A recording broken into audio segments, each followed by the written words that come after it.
This episode of the Mike on Much podcast is in partnership with Jameson. Good things come in threes. I got my headphones on from the minute I'm up till the minute I go to bed. I got my headphones on every day of my life. Gonna wear them until I'm dead. Welcome to the Mike on Much podcast. I'm your host, Mike Veerman. I'm here with my friend and trusted producer, Max Kerman. We are also here with our pop culture aficionado, Shane Cunningham. And on the dials, as per usual, is intern Erica.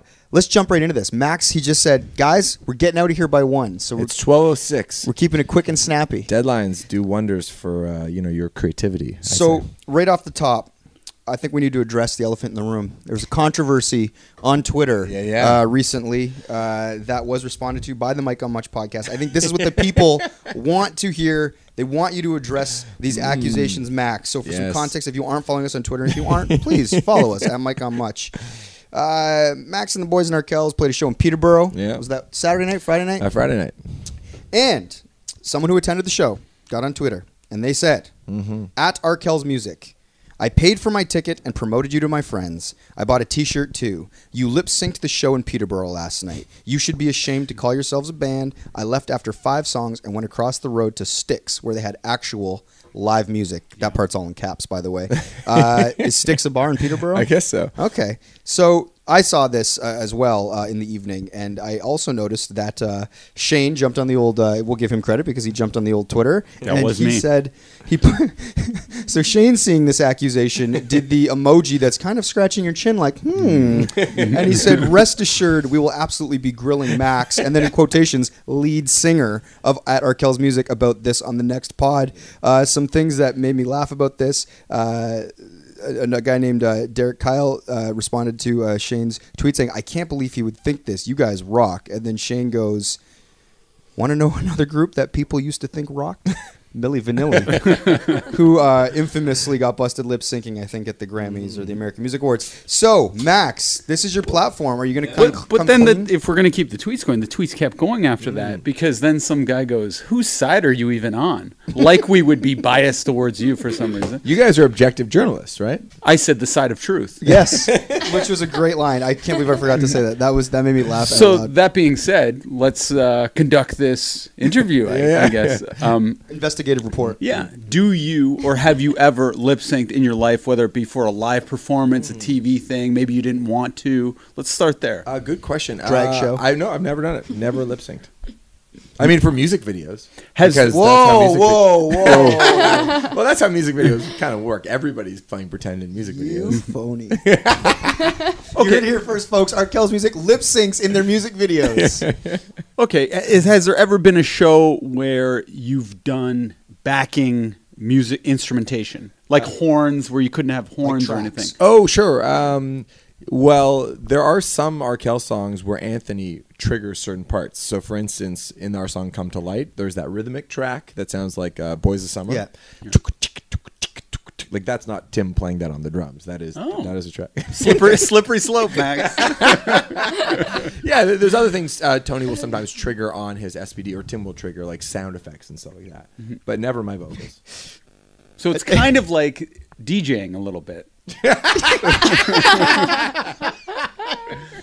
There's a bit of a in the Venn diagram, so to speak, between Arkells and DJing. There's a bit of. Do you ever use a special microphone that has some sort of different attachment on it to make your voice sound different, better or worse? I don't think so. I mean, our front of house sound engineer, Dave Gardner, might occasionally put like an effect on a vocal. So, for instance, like at the end of the song "Relentless," it goes, "I'm running home to you," and then there's an effect, "running home to you," like of the vocal performance that just happened. It's like an echo. It's an echo. So the answer would be yes. We are struggling for time here. We got to be out of here right at 1. But yes, you do use things like that to change your voice. Rare, but it does happen.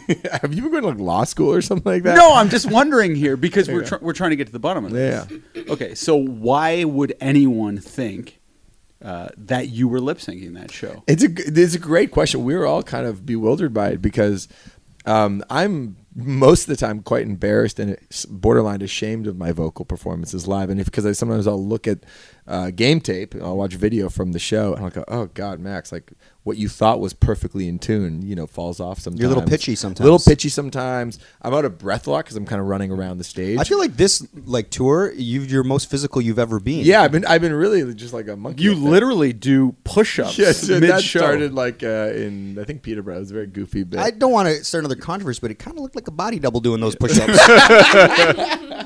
Okay, but the man did concede. He said, okay, certain songs he was singing. I think he said something like, okay, songs 1 to 3 were real, but then 3 and 4. I'm paraphrasing here, so I'm probably getting it wrong. But some songs he said you were definitely lip syncing. Is it because some songs you have more mastery of and you can make them sound better than maybe some of the harder songs? I mean, okay, well, I'll go through. Hand-Me-Downs is right off the top of the show, and like sometimes I cue the audience to do the oh. Sometimes I sing it myself. So Is that a bit of a cheap move? No, I think it's a very inclusive move. I think it brings people together. Next song is Knocking at the Door, which I think I shriek like sometimes a little too much. Actually, Manager Ash was like, you seem to go pretty hard on knocking at the door there. You could maybe dial it back 20%. Yeah, your voice actually sounds a little rough today. You know what? This happens often. And whenever we finish a round of dates, my body's like, all right, see you later. This happens most of the time when we're done a little tour. Did you find the show after this one you overcompensated a little bit? Yeah, because I actually had to sing. Oh shit, they're on to me, guys. I'm singing tonight. I'm singing tonight. Yeah, turn the mic back on, Dave. And then Michigan Left is the third song, and there's a lot of like I do the rules of the show during that show, and so it's like, and sometimes that talking section where I'm talking to the crowd can go anywhere between 45 seconds to 3 minutes. So I would have to be not on a track for that to work, right? Because the way lip sync works, it has to line up perfectly. Well, sometimes Britney Spears, for example, she would be lip syncing and she would choreograph in some quote unquote improv. Yeah. She'd be like, "Hey, you guys enjoying the show?" And to make it seem like she's singing. Yeah. But that is all pre-planned. So you can't get out of it just no, with my that. point is, though, with Michigan Left, it really varies. If you were to look at the tape from night to night, it's different. I believe you, but if someone were to plan it, they theoretically could, right? Yeah. There are ways to trick people, for sure. Well, my last question is, I've noticed you've really been on a tip of admiring or admonishing people who are doing publicity stunts. And sometimes you will have a plant in the crowd and you'll be like, "Hey, little girl, you want to come on stage?" And then she'll just happen to know a guitar solo to one of your songs. That is not That true. was my brother Greg, and he is not a little girl. No, by the way, those are not plants. Like if someone comes on stage to play guitar, it's like 3 basic guitar chords, and sometimes they're great and sometimes they're terrible, and it truly is an improvised moment. He said that he does pick them out, and that part of the fun is trying to decide if this person actually knows what they're doing. Yeah. And you could get a. Well, that's a conversation for another pod. But is this a publicity stunt in any way? Were you like, this is going to kill on social media? I'm going to get a lot of positive feedback. Oh, so are you suggesting that I got somebody to tweet at us, "You're lip syncing," so I could go, "I'm not lip syncing," and people could have Well, this you have to conversation? love the reaction from the fans and the publicity this is giving you. There's no denying that, is there? So you wouldn't deny? No, I know. Honestly, the whole band was flattered by the accusation because it is to suggest that we are playing our parts perfectly, which we definitely are not. And this was in no way a promotion for the band or the podcast because we did get 307 likes on this Holy tweet. shit. No, it was none of that. No, but you are delighted when something like this happens because it's never happened in our career that somebody has suggested. And with such certainty, and the whole copy was just so fabulous. It's just like songs 1 and 2 are real, 3 was fake, and then I went to Sticks across the street. Like very detail was very Well, good. and would you say it's a smarter idea to buy a T-shirt after a show? Yeah, because you want to know that, you actually are supporting the band. Exactly. Because Yeah. what if you buy the shirt, you're all excited, then you find out they're lip syncing? Yeah. It's like, this sucks. I know, it does suck. I'm not saying you were, though. But I do believe you. I just wanted to do proper due diligence and be totally unbiased. in my We question. declare Max innocent. He's Yeah. acquitted. I'm acquitted. If the mic was on, you can't be wrong. Yeah, there you go. Good job. Little Johnny Cochran for you. And you would never Cochran. you would never lip sync a show. No, I mean, no, sure, maybe I would if the situation called for it. I'm not opposed to. I'm not dogmatic about that stuff. Like, let's say you were doing like a. You used to see this with like shows in Europe or like Japan. Like Nirvana would be playing like a TV show in some foreign market, and they always Well, sometimes you're forced Lip-sync. to against Yeah. your will. Yeah. Would you do that like on a weird Japanese Sure. TV show? I mean, if we got to play the Super Bowl or something, and they're like, you can play the Super Bowl, but everything has to be perfect, and you can't go off script, and this is the thing. I'm like, okay, sure, I don't care. I'm not like overly like pious when it comes to my artistry, when it comes to certain things. There you have it. Yeah, there you have it. But I just want to say a shout out, first of all, to pod fans over there. I think I mentioned on the last episode that every Arkells show I meet, people go, love the pod, love the pod. Just like whether it's at the meet and greet or like at the show, I'll yell. People will be yelling me like while I'm on stage, love the pod. Oh, man. Which is awesome. So nice. So you like that better than people yelling Hamilton and things like that and Canadian flags and whatnot? Yeah, much better. Yeah. But yeah, the shows were so fucking great. It was really fun. At this point, sort of in the cycle, like we know how to play all the songs, and we feel very comfortable with all the different like routines and bits. And the more we do it, the more I think the band gets into it. Just because it's like the proof is in the pudding. Like people seem to like enjoy the show, so like let's keep building on it. So like I had this bit. I don't know if you caught it on our Instagram story. It kind of came up as a joke in soundcheck, but basically I pretended to go fishing. I was at the front of the catwalk and I fished all the way back to the stage. And then Nick was waiting for it, and it got caught in his mouth, and then I had to drag him to the front. So he's just at the back of the in the crowd. No. He was at the back Oh, of the the stage. stage. At the stage, and I'm at the front of the catwalk, so it's like a good 20 feet. So there's been I showed that clip to Lauren the other night. She's like, "You guys are so extra. Like, settle down a little bit." I was like, "People like it." I got to see that one. I Yeah. haven't seen What's that the one. crowd react? Cheering or laughter? Yeah, it's just a good time. It's just a Nice. very good time. People are having a party. Yeah, it is And a do you party. test these bits in smaller clubs to see if they work? And then you're like, okay, we're like, comedians will do that. Yeah, no, for sure. I mean, like a lot of times when we're like, I think we're always testing stuff. But yeah, you're right. Like sometimes if we're like when we were opening in the States, they'd be like, oh, let's like workshop a few different ideas. But then there's some shows where the stage, like these shows, the stage is big, so you can actually do more that you wouldn't be able to predict in a smaller club. So like for instance, doing like push-ups on the speaker. I was like, oh, that's kind of like funny, and I was like, I'll do that. It's a good bit. Yeah, it's a pretty good bit. People seem to like Do it on the catwalk. Yeah. Anyway, so shouts to all Arkells fans. Are you done Show. touring for a bit? We're always doing stuff, but but I'll be home for the next little bit. Nice. Yeah. So you'll see. So plenty keep your of me. eyes open and ears for Max's voice. Which is real. Lots has been going on. You went to the Raptors game last night, huh? I did. I went to the Raptors game with our good friend Julian Foreman. Did you go out afterward? We went for a couple beers with Dan Hamilton at the Loose Moose. So Jules was, before he got back on the bus to Hamilton, he's like, let's go meet Dan for a drink at the Loose Moose. Were you in town? No, I was in Hamilton. What was the controversy with Norman Powell and Rondé Hollis Jefferson? Oh, Is that that's a real interesting. thing? He threw his hat on. I think so. Yeah. So what happened was Rondé had a good game. As he said, he's been having a few good games, but he's new to the team. This is his first year on the team, and he was doing the post game sort of like locker room scrum where the press is around him, cameras are rolling. Norm comes out of the shower while Rondé, who had a great game, is sort of getting his moment with the press. And you see this happen usually with like younger players. You know what I mean? So it's like when I remember like 2 years ago when Freddie had like a game high 25 or something like that at the time. Like JV comes over with like the sort of Wilt Chamberlain, like he wrote the number of points on the thing. You mess with the younger guys. So Norm came out of the shower, and while Rondé was talking to the press on camera, he like took his toque off to kind of mess with him. But Hollis Jefferson was like, nah, like don't do that. Who's Like, older? well, this is the thing. I think they might be close in the same age, but I think Rondé just was like, don't treat me like a rookie. Like I've been around. Like it felt real, the Interesting. interaction. Like basically, like I think it'll be fine, but I think it's just like letting it be known, like I'm not your kid. Chris Paul does this too, because Chris Paul's a shorter guy. Whenever a player would ever touch him on the top of the head, Chris Paul hates that. He's like, I'm not your son. Like don't do that shit to me. Yeah. You know? It's just funny how guys have weird little quirks. So anyway, that's kind of what people were talking about today, is that happened last night. But I mean, where do you guys sort of stand on that? Like sort of like, I guess the perceived idea that somebody is, I don't know. Yeah, it's not like Norm is like an all-star. Like Norm's like a seventh man off the bench, and I love Norm. But but for him to like act like the big brother, I imagine is weird. And also all these guys were like the best players in their elementary school, high school, college team, so it's like they all have probably a sense of pride. But it's supposed to be done with love, these things. Yeah.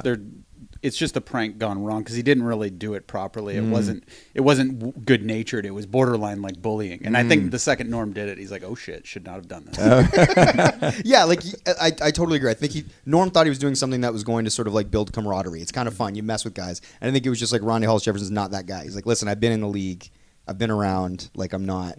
I know I'm new to the team, but you know, And he probably doesn't have the friendship the way maybe Lowry and DeMar had. exactly, or So it's Valanciunas different. and Freddie. Yeah.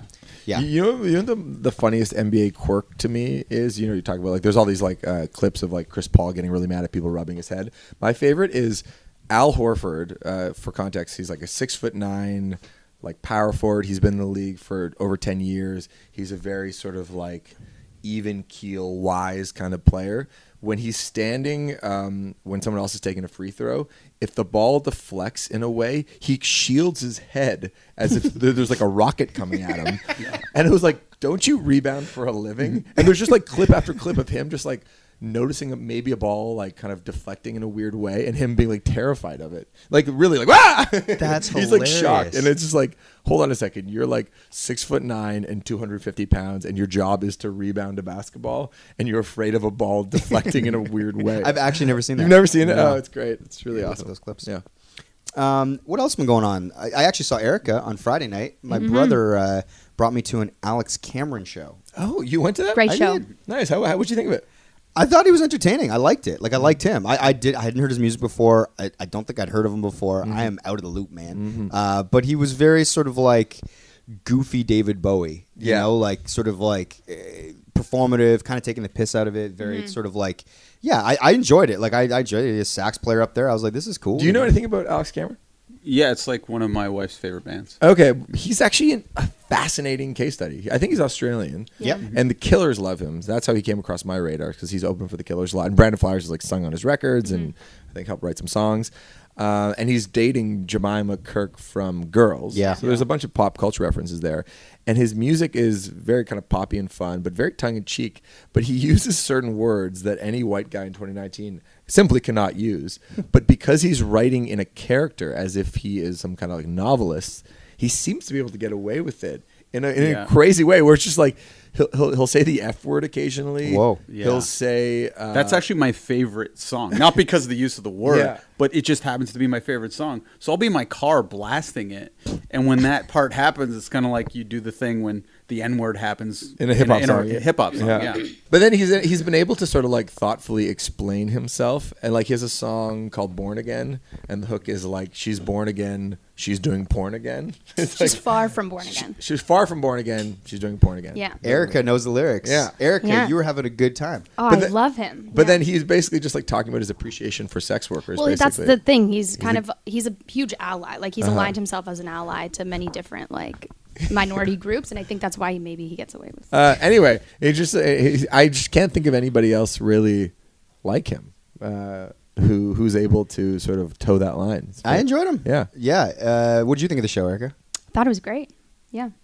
Like, have you been a lifelong fan? What's your like? What's No, your deal? Greg introduced me to him Really? Yeah, Greg's Yeah. been spreading that gospel. back in like the summer. Oh, interesting. And yeah, I really, really liked him, and he. He has a Yeah. funny lyric about Miami Memory is one of the songs. And the lyric is, I was eating your ass like an oyster, and you were coming like a tsunami. Oh my goodness. It's like, da-da-da-da, Miami Memory. Like, it's Yeah, he's fucking vulgar. hilarious. It's like, I didn't pick up on those lyrics from the back of the Phoenix. My word, I'm a father. Well, he's very close to being like Tenacious D, but he's not. Yeah, I know. He's just got like a foot in the cool indie world. yeah, he does. He also has a saxophone player who is like his sidekick. Roy Malloy. That's a great name. Yeah, He came Roy out and did Malloy. photos. Yeah, Erica got a Greg and I photo. got a photo with him. Yeah, and the shtick is that he's not like, I don't think a total like ripping saxophone player. He plays really basic sax lines like in all the songs. Like what I did in grade 7 yeah, on kinda. my tenor sax. He's not up there showing off. He's just there to like lay down like a very simple lick and get on with it. It's great. Yeah, it was my brother brought a hat. He was supposed to buy Shane a shirt, but then that didn't work out. There's some crossed wires there, I suppose. Yeah, he said he would, and then he didn't. What a... It's easy to cross those wires. Yep. You know, Greg didn't want to spend that extra $20. I was going to reimburse him. I know, but he probably wasn't sure he'd get paid back or something. I thought it was more him holding onto the shirt all night was going to be like, I think don't you want need to next time just e-transfer him the money ahead of time so there's no excuses. Okay. But I think Shane's right. You don't want to walk around with the shirt because, you go out after. and all Merch that store was business. open all night. I bought a record at the end of the show. That's the way to play That's it. the way to do it. That's like what our friend in Peterborough should have done. Yes. Yeah. He should have waited, assessed the lip syncing, and then decided whether he wanted to buy some Arkells merch. Yeah. Shane, what you did this weekend? Well, I started a very cool revolutionary thing. No big deal. Not to downplay it. Very cool. Revolutionary thing. No, but my wife and I started no cell phone Sundays. Oh. And I was Interesting. like, is this going to be cool or is this going to really grate on me? How am I going to am I going to be irritated all day, like itching to get to the phone? How'd it go? So liberating. It was wow. amazing. I suggest everyone tries it, and you get so much done. I didn't really realize how much little 2-minute pockets here and there to eat up your entire day. And sometimes a 2-minute pocket can turn into a 10-minute pocket. But regardless, we both got so much stuff done around the house. It was amazing. But if you leave the house, do you use the phone? Like I had a kind of like a side rule, like let's always bring our phones when we go grocery shopping. But we had forgotten our phones when we did that. And we had to go to certain stores that we had to get to by memory, and because we were always relying on our GPS. Yeah. But it worked, and it was so fun. And we actually remembered our grocery list. And we're notorious for not remembering the list.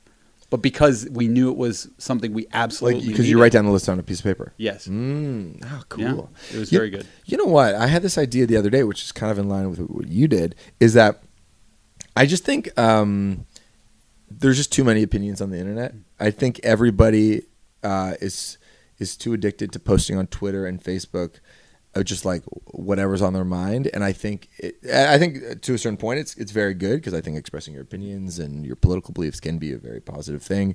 But I think we've crossed the line where it's just like I just want everybody to shut the fuck up one day a week and basically do like a Sunday. Like let's do a day of rest where everybody just shuts the fuck up. If you have an opinion, you can tell your friend. I don't know. You can phone up your city councilor, but don't pollute the internet. Because I do think it is pollution, and it would just be so interesting to see how people would feel about themselves and their neighbors and their communities if they didn't do the reactive thing, which is just to like tweet out all of your feelings. And this is not to say don't put out your feelings. I think putting out your feelings out in the world is great, but just take a day off. Like I think everybody just like needs a day of rest from it because when it becomes that much part of your routine, I actually think it crosses the threshold into being maybe a negative thing for your personal well-being. And by the way, listeners, if you're out there, if there's a reason why this is a foolish idea or why this is could be destructive to somebody's well-being or putting somebody at risk, I'd love to hear it. But I was trying to rack my mind of like which interest group would not like this idea. If everybody just agreed, like what are those an armistice, like one of those agreements where everybody just like stops fighting for a day. Yeah, armistice. Yeah, everyone knows that. An armistice, like a armistice? ceasefire. Yeah. Okay. Is it? I'd have to look it up. I would have been confident about it before I came onto a pod and tried to use it. No, what's the I think it's a Phoenix song. They use that term. I think it's why not. But anyway, I think that'd be cool. 1401.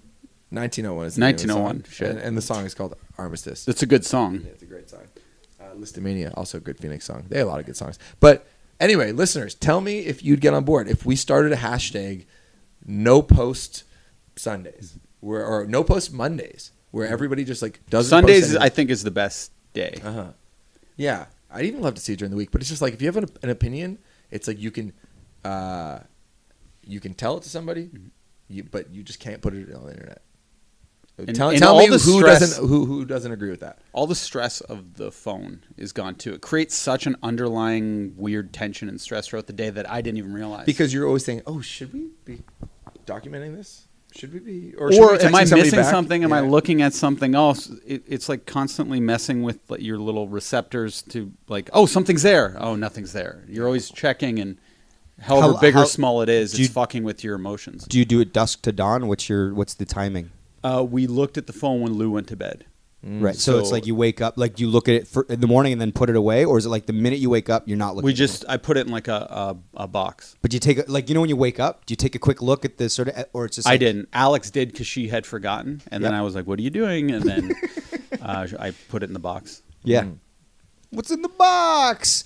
But try it, guys. Honestly, it was so cool. By the end of the day, you felt like you'd accomplished something amazing. You didn't have And any- we actually did around the house. No, like anxiety or like if someone's trying to get a hold of me or The if there's an opposite, emergency. so much less anxiety. And then when I did look at the phone, it was so much more fun. You Yeah, had a lot to catch up 'Cause on. it's like eating Yeah. a pizza on a Friday night after you worked out all week. Yeah. You're rewarded for abstaining.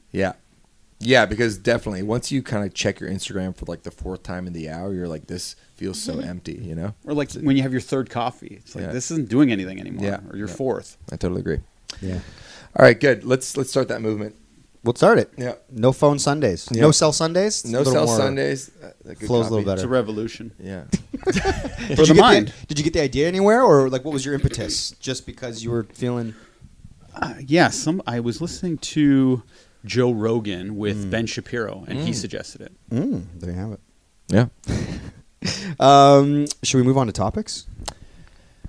Yes. Before we get to those topics, I want to remind all of our listeners to go check out our other podcast, The Pedestal, where we talk about all sorts of movies that are available on Stars. We have a new episode available right now, Jerry Maguire. featuring our good friend Matt Unsworth. Heist! Was Greg Veerman insulted though that he wasn't on the Jerry Maguire It's episode? so funny you say that because we posted like the episode. John Popoulos, our co-host on that show, he posted it, and I was looking and I go, "Oh yeah, we did that one with Unzi," and then I went, "Shit, this is like one of my brother's favorite movies," and I didn't even think to ask Greg to do it. And then I thought maybe he is insulted he didn't get asked. But here's the thing. It doesn't get produced that way. The way we do it is when someone agrees to come on, whether it's Unsworth or we've actually, just to tease some stuff out, we had Fiji girl Kelleth Cuthbert come on. We had Cynthia Loyst come on. Another actress, Jordan Claire Robbins. And so anyway, what we do is when we have these people on, we give them a list of movies that are available on Stars that we could do, and then we let them choose the film. Actually, I just forgot. There's another celebrity that has appeared on The Pedestal in an episode soon to be coming out. And he's sitting to my left. Max Kerman.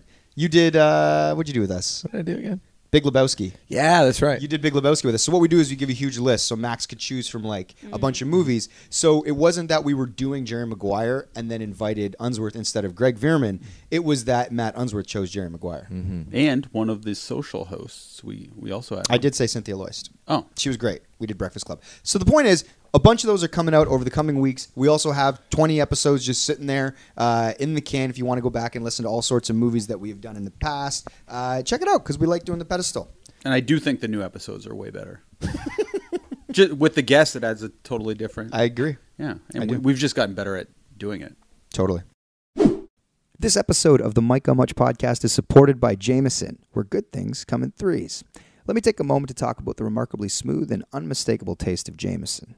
Sometimes, after recording an episode of Mike on Much, I like to go home and unwind with a glass of Jameson. Hell, sometimes in the middle of recording a podcast, me, Shane, and Max will open a bottle of JMO and enjoy a glass or two, because conversations are always a little better with Jameson, ginger, and lime, or a whiskey on the rocks. Over 200 years of courage, craft, and a collective appreciation for taste in one drink. Jameson, please drink responsibly. So the topics.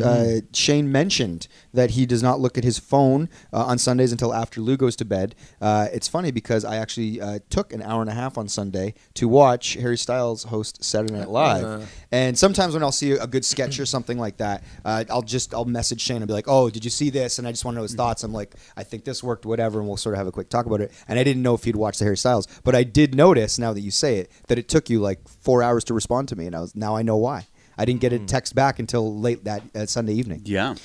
So anyway, Harry Styles hosted SNL this weekend, and Shane and I both said that like we probably got like 4 episodes like on our PVRs that we have not watched.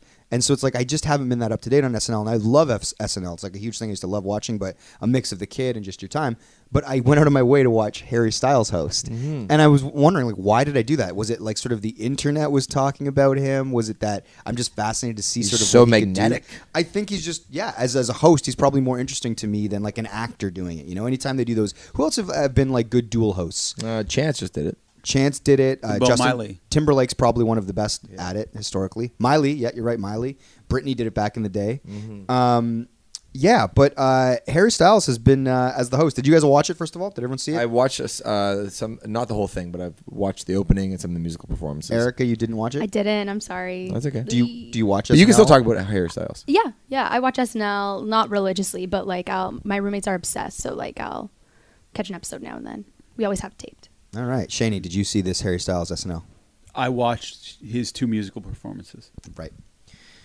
So, did we like him on SNL? I guess Max and I are there. I guess Mike is doing the recap. Max put it in the group that we're going to talk about Harry Styles on SNL. I thought it was a side topic of the why is he so magnetic. Well, but it's like I thought it was like what made him so good on the show. yeah, I saw his monologue. I think it was good. just the topic of Harry Styles. Sure. Is very interesting. What do you Maybe find you fascinating? give us a recap of what you thought as a fan of comedy, as a fan of SNL. How do you think As he a fan performed? of 1D, Yeah. I thought he was awesome. Actually, I thought like he was so good. He played like a wide variety of characters. He was really sort of like funny. His and American committed. accent was pretty good. Yeah. Like he's kind of really like.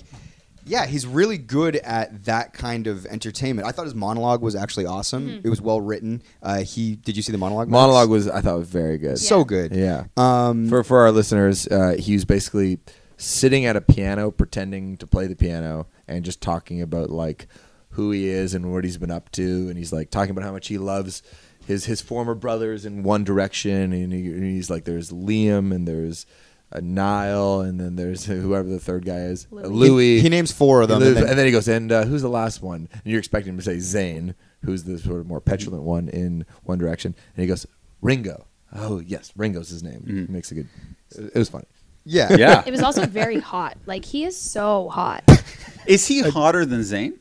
Yeah. Oh yeah. Wow, I didn't he has know the that. mystery factor and like. I think Zayn has the mystery factor. Zayn is definitely more mysterious. For Than sure. Harry Styles? Harry Styles is definitely hotter. Harry He's Styles the is very opposite. out there, you know. Like Zayn, what do you know about Zayn really? But you know everything about Harry.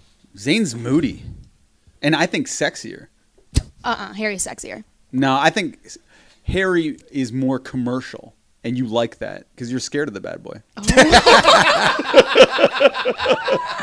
That's the title of the episode. Harry, I can't argue that. You would love to bring Harry home to your parents. I feel like Zayn, to Shane's point, is a little bit more like, I don't know what I'm getting. Is he going to be weird at dinner? Is he not going to say anything? Is he going to say 2 words? Whereas Harry would come in and he would be very charming. And I feel like Harry has like Harry probably wants to be liked, and I don't know if Zayn really gives a shit. No, Zayn definitely. At least the way their public facing sort of personalities are. Well, Harry is just so goddamn effortless. Like he's a guy who's just like blessed with like kind of perfect everything when it comes Including to his name. Like, is that a real name? Everyone was laughing at Roy Malloy, but we just say Harry Styles like it's normal. Harry Styles is such a cool name. That's his real name, definitively. Yeah, I'm pretty Wow. sure. Yeah, he's got such a beautiful face, beautiful body. He's a great smile. He's so effortless in like social situations. But it's one of those things that you're like, some people like really have to work at their craft. I wonder how hard Harry has had to work at anything. Well, Shane and I were actually discussing this a bit. Like, what are his defining songs? Like, he kind of like, you go, oh, is he like a new age, like he's kind of like this mix of like Mick Jagger and David Bowie, and he's kind of like, he's dressing in this sort of vintage style, he's friends with Stevie Nicks, and he's kind of taken up this like rock lane, this classic rock lane. But then I'm like, what are the tunes? Like, has he written anything profound? Sign of the Times. Okay. No, that song's like whatever. It's fine, but it's But like that's what people would argue is his like. well, they're gonna lose that argument. But like the thing is, like, I'm just saying, it's like when you think of all those other artists, you can think of these great songs. You go, God, that really resonates. It's either like a banging like rocker or like lyrically it says something. It's like it's like he seems to have the sort of weight and cred of like a rocker or somebody that's like, you know, really sort of trading on this vintage thing. But then when you think about the music, it's like, where is it? It's like this kind of middle of the road, like Fleetwood Mac sort of style. Like, you're totally right. Well, culturally, he's done very well. Where he's like he flies the pride flag, and people are like, is he gay? I don't think he's gay at all, but he's very much an ally in that community, and that's a big part of his live show.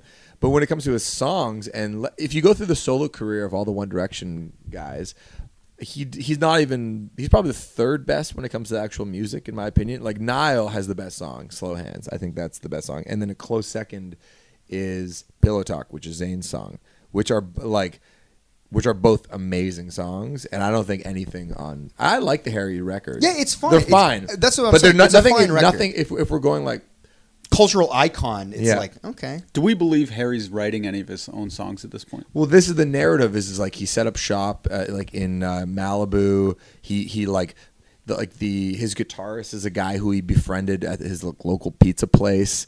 And he was like, you're going to be in my band. And he's just very much like a man of the people. And he's like, you know, we all just like went skinny dipping after the studio. We were just all on mushrooms and just like frolicking around Shangri-La, which is like this beautiful, iconic space in Malibu that Rick Rubin, I think, works out of and the band recorded out of. And so it's like he's really made up this narrative of like him as like a proper musician. But the One Direction songs, I don't think he probably had too much to do with other than having a nice voice. Yeah, he does have a very nice voice. But you know what's actually interesting is that Ash is a big fan, manager Ash is a big fan, and she said she was talking to our friend Sarah Bobus, one of her best friends, and Bobus had no clue who Harry Styles was until Saturday night, and just like happened to catch him on SNL, and she was like, have you ever heard of Harry Styles? This guy's amazing. Like I love this guy. Well, no, I mean Bobus. Well, if you want to take her for a word, she said she had no clue, but. It was interesting because we have all this history with Harry Styles, but it was interesting to hear somebody who had no clue who he was or any 1D context just go, I love this guy. Who the fuck is this guy? I love him, which I thought was an interesting way to measure, like, you know, how good he is. He's very charismatic and charming on this SNL episode. You know, the skits were whatever for the most part. There was one very funny Sarah Lee skit. But again, have you seen him? Yeah, once? I saw that one. That one made me laugh. The first, like the opening is so funny, and then the gag drags out too long. But it's like, I just like everything they threw him in, whether the sketch was strong or not. He just excelled in everything he did, and he seems like, I mean, maybe this is part of you know, whatever charisma is whether it's true or not. He actually just seems like a good guy to be around. Yeah, he doesn't feel like he's intimidating. He seems like he would put you at ease. He seems like he's not going to get too bent out of shape about stuff, which is, I think, rare to be able to sort of put that off when you're a star of his magnitude. You know what's interesting? When you think about these like global iconic stars.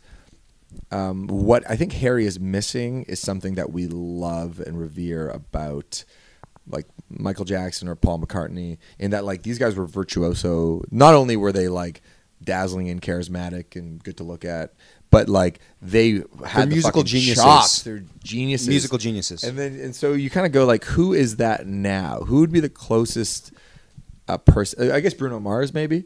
Bruno Mars would be probably the closest equivalent to somebody who is like such a dazzling, charismatic, like interesting looking person, but also is an incredible guitarist, incredible drummer, incredible songwriter. Anyone else you can think of?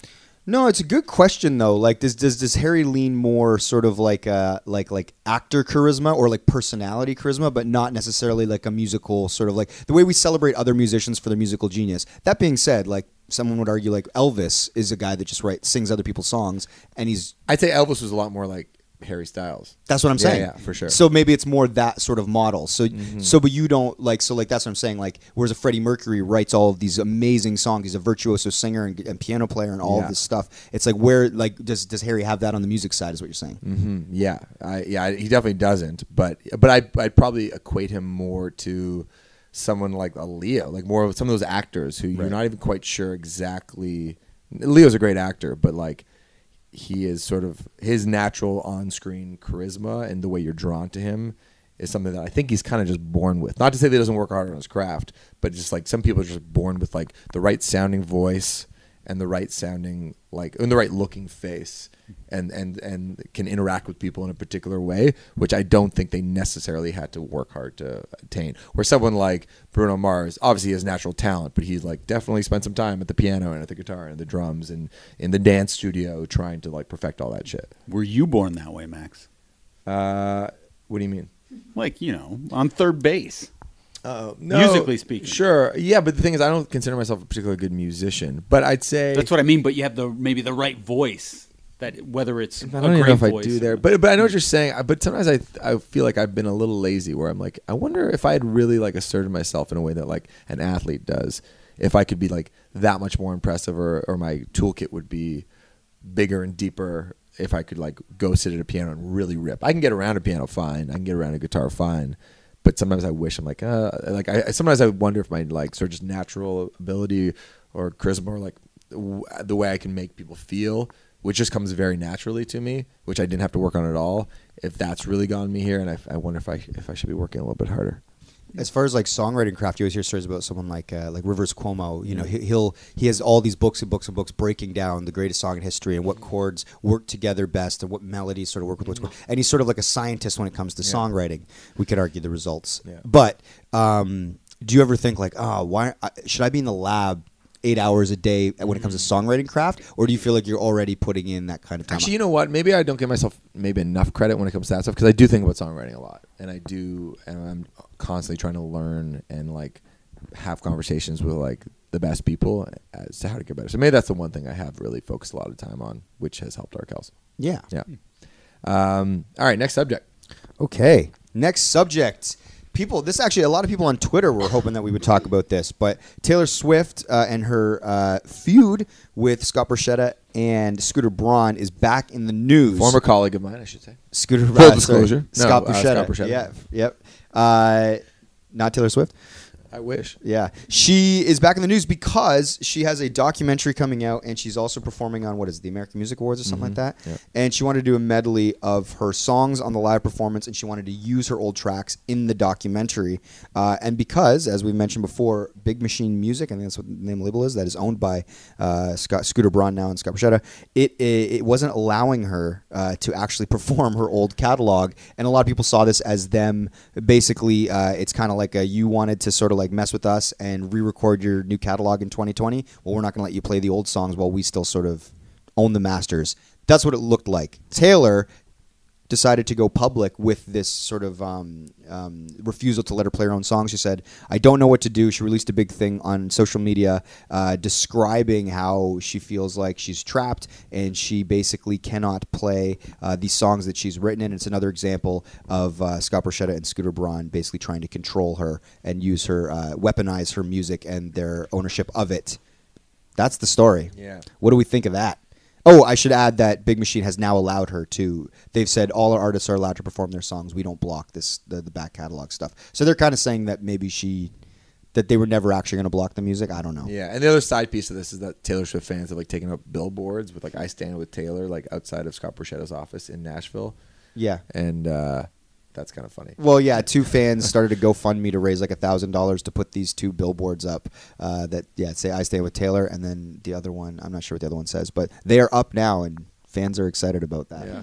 I mean, so like it's kind of interesting in some ways. I mean, it's kind of interesting to see Taylor sort of take control. Like, I wonder sometimes, do you think Scott and Scooter are like, yeah, we fucked with the wrong person. Like, she's not going to drop this. Do you think that this is giving her strength and power because she has a cause? It gives something for her fans to mobilize behind. And just like you could argue, the ethics of it. Like, maybe she should have a right to all of this stuff, and the commoditization of music and all that stuff. What do you guys think? They couldn't have predicted this happening? Yeah, it's a good question. She's got some fans. Jeez. It's more about her, right? Like, it's like, was she going to actually weaponize her fans into an army against those guys? That's what I mean. I would think you could predict this happening. I guess maybe they thought maybe she'd be willing to work with them because there's a bunch of money to be made for everybody. I don't know. But it's a good point. You'd think that's like, yeah, she's not going to like this. And she's known for turning anything that happens in her life into material in some way or another. Mm-hmm. Yeah, and it's like it's a slight. She was in this feud with Scooter Braun. She did not like him. Obviously, she's like anybody but him buying the catalog. Yeah, it was the one thing that makes me feel a little strange is that like she is so successful, and she's had every accolade in the world you could possibly, like, at the end of the decade awards, she's like the greatest female performer of the decade. Like, she's won every single possible thing.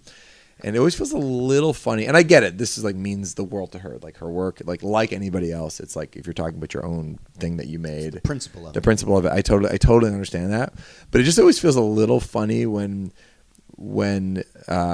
anybody in a position like hers like has this like sort of public outcry of like, I am such a victim, and using their platform to like share those stories, where it's just like, it's like when it comes to I guess what it comes down to this, when it comes down to the injustices in the world that are happening right now, like, you mobilizing your fans for this seems a little petty. Not to say that that Scooter and Scott aren't being jerks or aren't being bullies, because they very well could be. It sounds like they were being bullies, and it wasn't cool what they're doing. I'm not condoning any of that behavior, but it just feels like a little bit like, really, like, you're gonna like cry me a river about you not being able to like get a Lifetime Achievement Award from the American Music Awards, so now your fans are going to be paying for billboards and spending their time, like all their free time, publicly or attacking Scooter and Scott on social media and sending death threats. I'm like, couldn't you like use your platform for something a little bit more worthwhile? That's but like, you can do multiple things. One cause doesn't eliminate another, which is my whole commuting issue. What?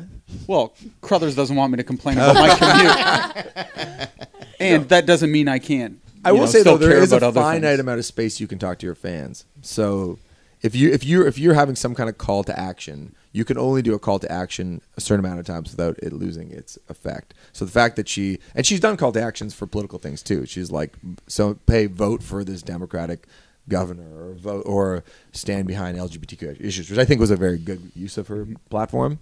It just feels like a little, I don't know. Do you think the two fans that started the GoFundMe to raise money for these billboards for Taylor Swift, they will have something like special like done for them by Taylor? Like, think they'll get like some like VIP tour experience, or they'll get to go to the awards? That could be negative incentivizing. Like, that could backfire, because then it could look like she's just paying people off to do little things, like crimes. Maybe it could escalate too. Like, imagine that, like a Molotov cocktail goes flying through Scooter Braun's house or something. She's like, here's $50, VIP meet and greet. Would you guys ever donate to a celebrity? Yeah, that was the one thing that got me thinking. I was like, is there any situation where I'd like put my money behind a celeb? Corey Feldman once had a Corey Feldman's Boy Meets World. No. Corey is the name of the character in Boy Meets World, played by Ben Savage. Never mind. Who's Corey Feldman? His brother's Fred Savage from Wonder Years. But Corey Feldman is an actor from the 80s. He was in Stand By Me and Goonies. Sure. But he was touring with like this very weird electro pop act, and he had wrote a bunch of songs, and he did a really funny post for GoFundMe. And I was drunk, and it was like 3 a.m. I'm like, I am donating $10 to this. And then I did, and it didn't come to fruition, but I never got the $10 back. And I was like, oh, that's how it works. I didn't know that. I thought if they don't do what you say, you get your money back. Oh, I thought so. Actually, The Gist just interviewed the guy who started GoFundMe, Mike Pesca, The Gist. It was a really good episode. It was like 2 days ago. But that aside, I feel like I have a hard time donating to anybody who's got lots of money. Like, even like you hear like Jonah Hill or something, like, I'm directing a movie, I did it for peanuts, but I just asked everybody for favors. I asked like my favorite musician to give me a song for free, and I'm like, okay, that's cool. But if Jonah Hill started asking me for money, or anybody or his fans, like, I'm trying to get this movie made, but we need $10 million, I would never do that. I feel like anybody who's got lots of money who's working on something that isn't like essential, the money should probably be going somewhere that is essential. Yeah, I mean, I guess it comes down to... That's just me, but... Yeah, like, it's like, but if Jonah Hill's fans really want to see a movie directed by Jonah Hill, then I guess you pay to get it, you know? Yeah. But the whole thing about it not happening and not getting your money back does seem a little whack. It's like, if I'm gonna send you $100 to get a film made, I'm doing that so I can see this film, the nature of fandom, whatever. But then if the film doesn't get made, it's like, I'd kind of like the $100 back. Yeah, I thought that was part of the deal, and maybe it is, and they just fucked it up. But I certainly didn't get my $10 back. I actually had a similar kind of experience, drunkenly donating to Wikipedia, because it was like 3 a.m. I was like in the hotel room somewhere, like doing a drunken Wikipedia search on something. Oh, they'll have the ad that comes up. And then they have the ad, but I find the ads to be very compelling. So they'll be like, "Hey Max, just so you know, this service that you use, and I started to drunkenly read. I'm like, yeah, this is amazing. It's like how many hours have I spent on 0.3% Wikipedia? of our readers gives just $5, we can like sustain Wikipedia for And then I was like, year. I'm going to give $35. Yeah. I got everybody in the band covered. How often do we pull up Wikipedia? Did you really donate $35? Yeah, now they hit me up every year. Yeah. Now you're on the list. And I'm on the list. You which can is afford fun. 35 a year for the Yeah. service Wiki provides. That's true. Erica, did you donate to Wikipedia? No, I wouldn't donate to Wikipedia, but Any drunken purchases? That's funny. I have. Yeah, I've gone to the mall drunk before. That's not. What time was it? 2 in the afternoon. Daytime. What'd you buy there? Shoes. Oh, nice. Nice. But like 14-year-old me would definitely donate money to like Justin Bieber. Like I would do stupid things for like the pop stars I used to like adore. But like if the Killers were like, oh, we need like $10 and we'll from each person, each like Instagram follower, and then we'll make a new album, I would probably do that. The disingenuine part though comes when it's like, do they need $10? Exactly. Yeah. You know what I mean? Or should they put up the capital because they're going to get great returns if it works out? I mean, whatever. Ultimately, this gets back to the Scooter Braun sort of Scott Borchetta thing about investing in young artists, and then it goes well. Then it's like, who should own the music? Is it the creator of the art or the person that funded it? Would you donate your money to, Mike? If anything. I donate to like, you know, the sort of typical causes like, you know, cancer charities and things of that nature. But I don't. That's making us look really bad. The question is like musicians and stuff. Oh no, I would not give my money to a musician to like. I would like if like I'm trying to think of like of a certain like if a filmmaker was like, hey, like I really like say like Scorsese couldn't afford to make a film again. Like I I don't. your favorite comedian was like, I need money, and I'm a little down and out, and your favorite comedian hasn't done anything good in like 15 years, but brought you a lot of joy in your childhood. Would you be like, I'll give this guy $100? Yeah, as a charity. Like Bruce McCullough. Sure. That's a good question. That's a good one. Okay, so I love The Kids in the Hall. Bruce McCullough's brought me so many years of joy. If he honestly like had a pose, he's like, hey, I'm down and out, and my family's not doing so well, and yeah, I you know what, I would. I'd throw some money along, like in a humanitarian way. Yeah, I think that's a good one because there's definitely a lot of entertainment that has kept me company over the years, which I would feel very obliged to be giving money to. If like my favorite podcasters were like, I need some money, I'd be like, yeah, I'll fucking help you out. You've literally been like my cuddle buddy for like, you know, years. And there are ways, like, and truthfully, it's like to keep stuff going. Sometimes it does take money, you know. Otherwise, people got to do other things for money. So it's like if you want to keep, you see this in the content game all the time. It's like, hey, we want to keep creating content, but it does cost money. So anything you can send, and then we get to a goal, and et cetera, et cetera. This is all a roundabout way of saying the Mike on Much is taking donations. Just kidding. Okay, last subject. Let's do it. Yeah, let's go to Shane's surprise. Okay, so do you know the rapper T.I.? Yeah. Oh, I know where this is going. Wow, man, that's a response. Mike, do you know the rapper T.I.? I'm familiar. Yeah, Do you know what a hymen is? I do. I know read the the story. Yeah. Okay, so That's why I think that's why you got the reaction. I don't think they're just huge Ti non-fans. I know, but you didn't react, so I was wondering if you knew. 'Cause Oh you yeah, just I know sat the there story. while they were on. Yeah, I didn't know if there was a different news story, so I didn't know if we were actually going to talk about this. But go for it. So yeah, so every year he gets his daughter's hymen checked to see if she's still a virgin. Yeah. We both have daughters, and we all have parents. So how are you going to react when your daughter comes of age? Are you cool with her having sex? Are you sex positive in that way? Or are you overprotective dad? And have you ever had the sex talk with your parents? Or were you with Winnie? Yeah, my daughter. No. She's just like 10 months old. Yeah. Yeah. Let me tell you about the birds and the bees. Yeah. Did my parents ever have a sex talk with me?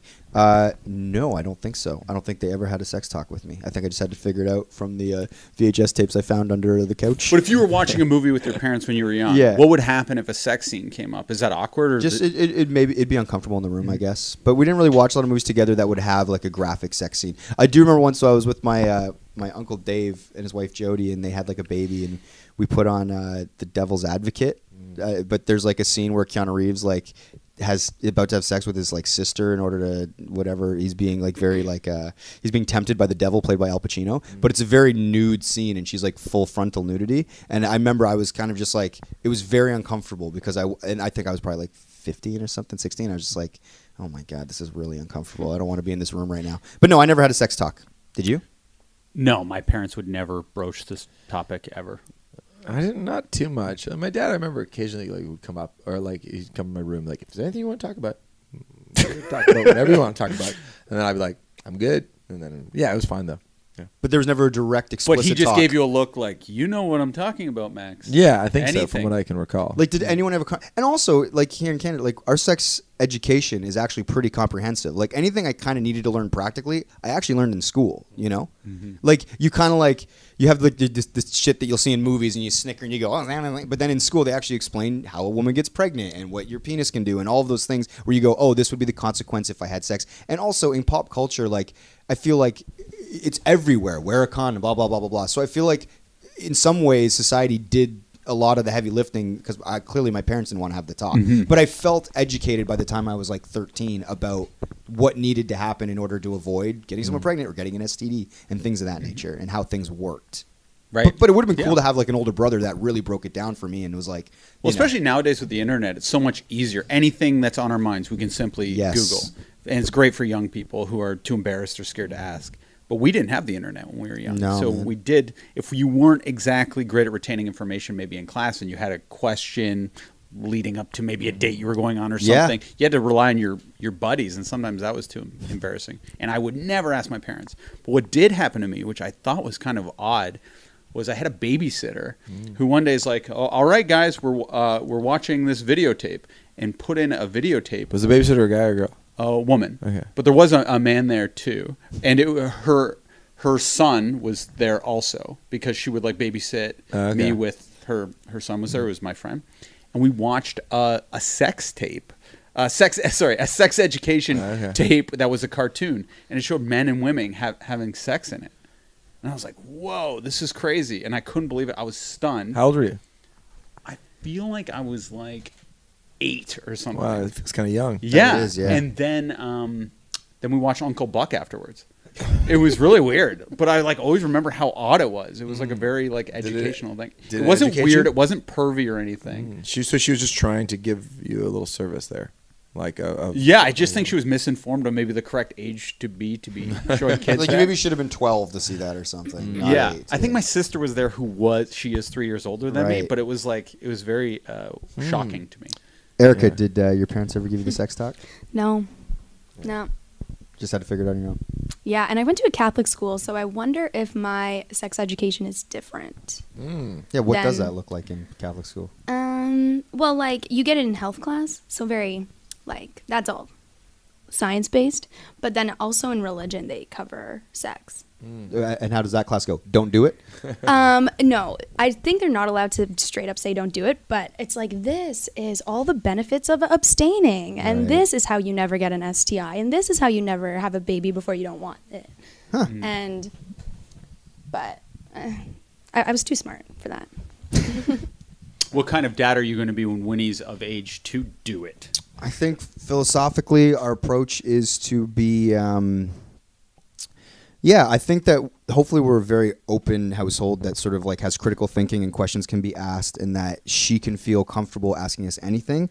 And I absolutely think that, you know, when she's 13, 14, getting that first boyfriend or whatever it is, at some point, Danica and I are going to have to sit her down and be like, hey, like, so here's the deal. You're going to encounter a lot of sort of situations, you know what I mean? It's going to probably start with kissing and hugging and all that, and it can escalate. And there's this thing, sex, and it's going to happen. And I hope you don't ever feel pressured like you have to do it.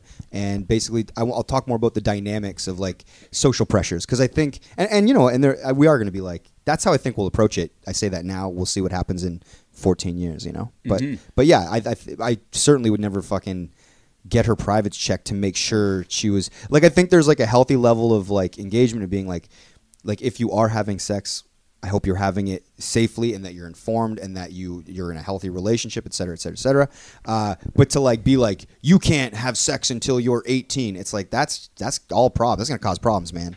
You know what I mean? To say no, and sort of like, and then check it. And then at what point does it become uncomfortable? Like at some point, it's not your business anymore. Do you know what I mean? And I think it's like every situation is different. Feel it out.